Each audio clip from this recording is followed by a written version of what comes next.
Hello, friends, and welcome to another episode of the Foundation Worldview Podcast, where we seek to answer your questions so that you can equip the children that God has placed in your care to carefully evaluate every idea they encounter and understand the truth of the biblical worldview.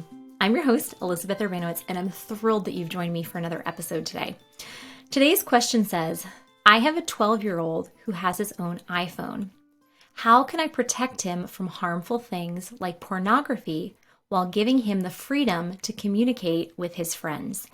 This is such an important question, especially in the culture in which we find ourselves. And it's a question that I'm sure many parents are asking, even if you don't have a child who's yet in the stage when his or her peers are getting smartphones. So it's really important that we think through this and what is a biblical, reality-based, healthy answer for the children that God has placed in our care. Now, before we dive down deep into that question today, as always, I would ask that if you have found the content of this podcast beneficial, that you make sure that you like and subscribe so that you don't miss any future episodes. And I'd also ask you to consider taking the time to write a review so that more people will find this content and then be equipped to get the kids in their care carefully evaluating every idea they encounter. Now, as we think through this question of children and smartphones, what I'm going to say in my response is something that I know is going to make a lot of listeners uncomfortable or upset or maybe even angry. Now, those of you who have followed this ministry for a while know that I do not enjoy making others uncomfortable, upset, or angry. However, I think for the purpose of truths, especially truths that are very, very important, feathers are worth ruffling. So here we go. My simple answer to this question is your 12-year-old should not have an iPhone. In fact, your 14 or 15-year-old should not have an iPhone. As I said before, I understand that this statement may have made many listeners upset or angry. So if what I just said made you feel one of those emotions, I just ask you to take a deep breath.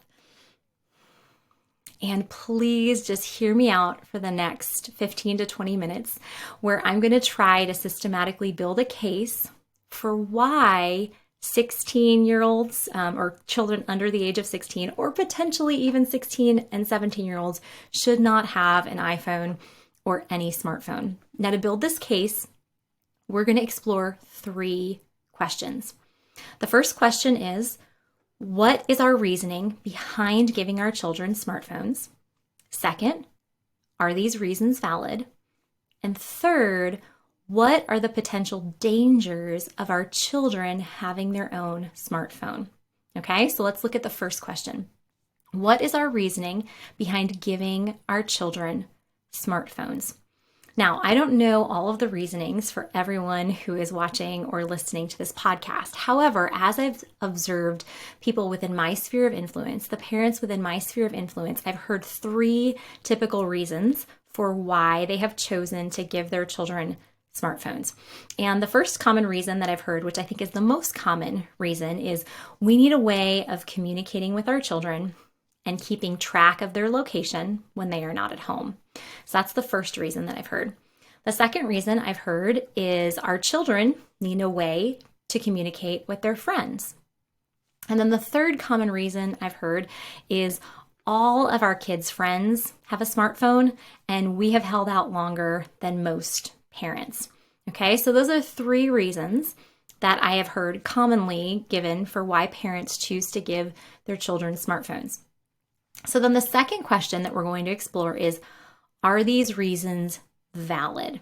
Okay, so are these reasons why we should actually consider giving our children smartphones? So we're going to go through each reason one at a time. So the first reason that I mentioned is that we need a way of communicating with our children and keeping track of their location when they are not at home. Okay, so is this reason valid? Well, when we think through it, it is wise to have a way to communicate with our children when they're not at home. Now, most people throughout human history have had no way of communicating with their children when they were not at home. However, we live in a time and culture where our children can be in many different places outside of our home. So it is wise to think through this. However, being able to communicate with our children does not require that they have a smartphone. There are non-smartphones. Yes, they still exist. In fact, there were phones that were created and designed specifically for the purpose of not having children on smartphones. There's phones such as Gab phones, which allow a child to call and to text without giving them any of the other features of a smartphone, no internet connection. Okay, so it is wise to have a way to communicate with our children when they're not at home, but that does not necessitate a smartphone. Next, we need to think through, okay, should we be able to keep track of our children at all times when they're not with us? Well, again, this is something that most parents throughout human history have not had the capability of doing. However, we live in a time and culture where GPS has been invented. And many parents I know have a fear of their child being kidnapped. And so they think, okay, if my child has his or her smartphone on them, I can track the location and it will be much easier to find him or her should they get kidnapped. Now, obviously, we want to put protections, we want to put measures so that our children are much less likely to be kidnapped. And that we can, if that should happen, that we can track their location. Now, the thing that I find a little bit odd about this justification of a smartphone to help a child not get kidnapped is nowadays, children are much less likely to be kidnapped by someone who they have never had any interaction with. I know in the 70s and 80s and 90s, some children got kidnapped by people driving around in vans trying to lure them in with candy. And while that could potentially happen today, and we hope that it would not, the majority of children who are taken by someone who is not a member of their family are by someone they have had online interactions with in the past, who that person is then able to track their location through their phone, or they've agreed to meet that person somewhere. So having a smartphone can actually increase the risk of kidnapping rather than decrease the risk of kidnapping. So a great alternative is there are actually little kid-friendly GPS tracking devices that you can just put in your child's book bag, or you can put in his or her pocket, and then they connect to your phone so that you can track your child when he or she is not within your home. Now, other parents might say, well, I want to keep track of my kid's location, but it's not that I'm worried about them being kidnapped. They're 14 years old. They're pretty smart. They're not going to get into a car with a stranger. I'm worried about my child lying about his or her location. That's why I want to be able to track it. Well, if your child is prone to lying and not telling you the truth about his or her location, that's an issue that needs to be addressed separately. That lying needs to be addressed without just putting a tracking device in his or her hand. That is a huge problem. So lying about location is not just an automatically, therefore we go for the smartphone. Also, there are other ways of finding out if our kids have been lying to us rather than just putting a smartphone in their hands. Because if we have a child who is skilled at deceiving us, do we really then want a device in their hands where they can connect to the entire world? That's actually an even greater risk. I know my parents, when I was growing up and my siblings were growing up, while cell phones were out when we were in high school, the smartphone had not yet been invented. And my parents used to always pray that if and when we sinned, we would be caught quickly so that we would come to repentance. And let me tell you, that prayer worked very well. And one of my siblings got into a habit of lying a lot in high school. And you would not believe the ways in which God answered that prayer and revealed to my parents that sibling had been lying. So all that to say, if we want to keep tabs on our children at all time because he or she is lying to us, the smartphone is not the only option. And it's not really even a good option if that is the case. So just in summary of this first reason we give to justify why our kids need to get a smartphone, that we need to communicate with them when they're not with us, and we need a way of keeping track of their location. Those are two good things to think through, but a smartphone need not be the solution, nor is it even the wisest solution for that reason. The second reason that parents give often for why their children need cell phones is, my child needs a way of communicating with their friends. Okay, let's think through this reason. Do our children need to have healthy friendships? Yes, absolutely. God has created us as relational beings. God himself is relational. God the Father, God the Son, and God the Holy Spirit have been in perfect loving communion with one another from eternity past and will be into eternity future. And as God's image bearers, he has created us with the need to have relationships. And we do want our children to have healthy relationships. We want them to know how to develop healthy relationships. However, talking with friends and texting them can be done on phones that are not smartphones. We don't automatically need to give our child a smartphone because we want him or her to be able to communicate with their friends. It can be done on a non-smartphone. Also, even just thinking about communication, texting really isn't a healthy form of communication, unless it's like, hey, soccer practice starts at 3:30, or I'm coming to pick you up, be outside of the school in 15 minutes. For those quick time things, yeah, texting can be helpful. However, for conversations, for getting to know people, for building relationships, texting is not a healthy form of communication because God has given us as humans so many means of communicating outside of just our words. And when someone says words, you can't see their body language, you can't see their facial expressions, you can't see their eyes, you can't hear their tone of voice. And so we're missing all of these key elements to communication. So texting is not a healthy way of communication. And it also trains kids to not know how to read body language, to read facial expressions, to read tone of voice. And actually, researchers have found that the more time a child spends online and the more time a child spends texting with friends, the greater their risk is for anxiety, for depression, and for suicidal thoughts. Now, adversely, the more time that a child spends in in-person relationships, the lower their risk factor is for anxiety, depression, and suicidal thoughts. So yes, we do need to think through how our children can develop healthy relationships. However, smartphones need not be the answer, and smartphones are not the wisest answer to developing relationships and communicating with friends.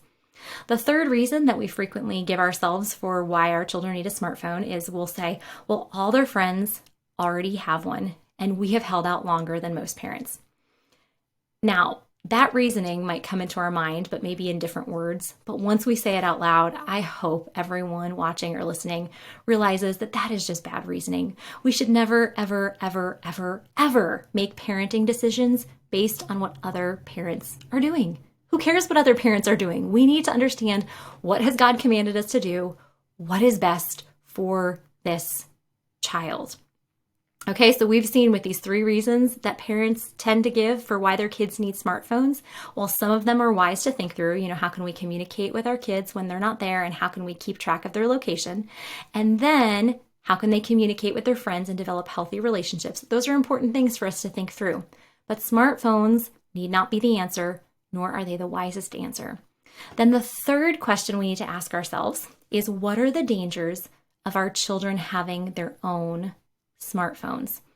Okay, we're going to go through some of the dangers and talk through them. One that is obvious and was already asked within this question is pornography. That over 70% of children who use smartphones are exposed to pornography. Think about that. That means that if there are 10 children in your neighborhood with a smartphone, at least 7 of those children have been exposed to pornography. And we know how addictive pornography is. We know how it destroys a person's view of sex and sexuality. It just distorts God's good design. We know that it ruins future relationships. It ruins marriages. We know that it ruins sex within marriage. And so if there's this 70% risk that our children are going to be exposed to pornography, why are we going to give them a device that just increases that risk? Another danger of having our children on their own smartphone is we are hindering healthy brain development. The prefrontal cortex of the brain, the part of the brain that's responsible for reasoning and for executive functioning, that is still developing until the age of 25. And screen use for entertainment purposes hinders the use of that region of the brain and the development of that region of the brain. Because with the way that God has designed our brains is when we are born, our brains just have these billions of connections, these neurological connections within our brains. Not all of them are utilized. As children grow, more and more of these areas should be utilized. However, when there are certain synapses or connections in the brain that are not utilized, what our brain does is our brain then prunes away those connections so they're no longer taking up room in our brain. And so that our brain can focus on the connections that are already being made. And so if from a young age, and by a young age, I mean the age of 15 or younger, our children are exposed to hours of screens a day for entertainment purposes, what's happening is their prefrontal cortex is not developing properly, and many of those connections in that area of the brain, because they're not being used, are pruned away. So that means that we are hindering our children's ability to think logically and also to perform executive functioning tasks. With executive functioning, think about an executive of a company. An executive is in charge of managing all the other employees at a company. Executive functioning is what regulates all of the different areas of self-control, of time management, of organization, all the other areas of the brain. So if we're letting our children on screens for multiple hours a day, including on smartphones, what we're doing is we're hindering their ability to reason, their ability to manage time well, their ability to control their impulses, their ability to organize ideas and information. So we're really hindering brain development.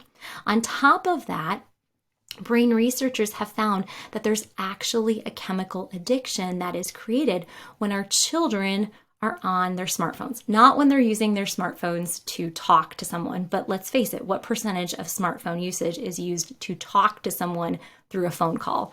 Very, very little. But when our children are texting, when they're playing a video game, when they're watching a video on YouTube, if they're on social media, if they're searching the internet, what's happening is with each of the little things that happens in those activities, they get a hit of dopamine. Now, when a text goes off, when a phone buzzes, there's a little hit of dopamine. Video games and social media have even larger hits of dopamine. And those who are creating video games and who are creating the algorithms on social media, what they're doing is they actually have brain researchers on their teams.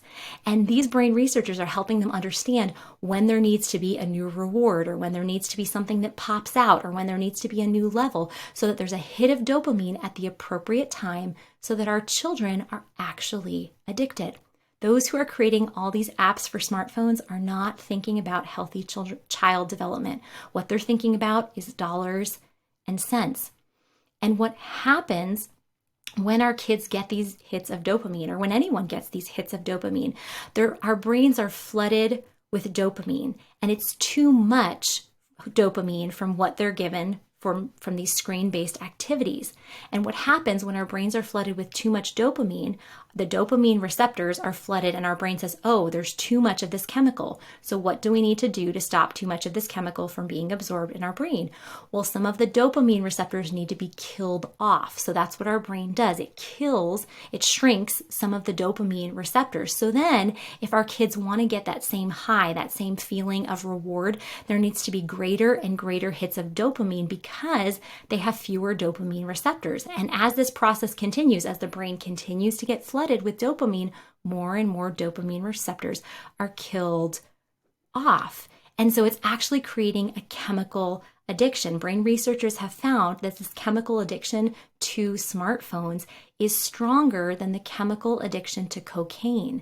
The same thing happens in the brain when the body ingests cocaine, but the addiction is even greater with smartphones. Would highly recommend that if you already have smartphones in your home for someone other than you and your spouse, that you check out the organization Screen Strong. They have great resources that you can check out to help get smartphones out of your kids' hands and really create healthy brain development and get rid of these chemical addictions. We'll just go through a few more risks of kids having smartphones. I mentioned this slightly before, but there is an increased risk of unhappiness, anxiety, depression, and suicide with smartphone usage. According to researcher Jean M. Twenge, every activity done on a smartphone outside of making actual phone calls increases the risk of unhappiness, anxiety, depression, and suicide. Now, this doesn't mean if you give your child a smartphone, they're going to be depressed or they're going to have great anxiety. It just means that their risk is increased.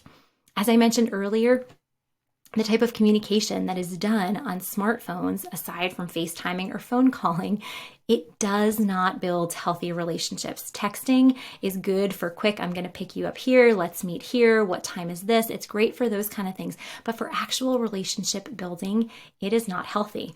I actually saw this in my own life, and I'm sure if you reflect, you can see, examples of this in your own lives. But a while ago, there was a gentleman who was pursuing me, and sometimes I can be a little dense in these things, and I didn't realize he was interested in me, but he was texting me a lot. And so we would just get in these texting conversations, we'd go back and forth. We were texting a lot throughout the day. And after a while, we just felt like we knew one another so well because we were texting all the time. However, when we actually took time out of our schedules to spend time together, we realized we know so little about one another because, we might know these facts about one another's lives because we're texting all day, but we actually don't know who the other person really is. And so texting, if we're letting our kids just develop relationships through texting, they're not learning to build real friendships. There are other dangers such as bullying through texting, through social media apps. As we talked about before, there's the risk of sexual predators, increased risk of actual kidnapping. Now, these things, while it might not be likely that sexual predators or kidnapping will happen, why in the world would we want to increase those risks for our children? So this is why, as we looked at this case, we saw these 3 reasons that we tend to give for why we would give our children smartphones.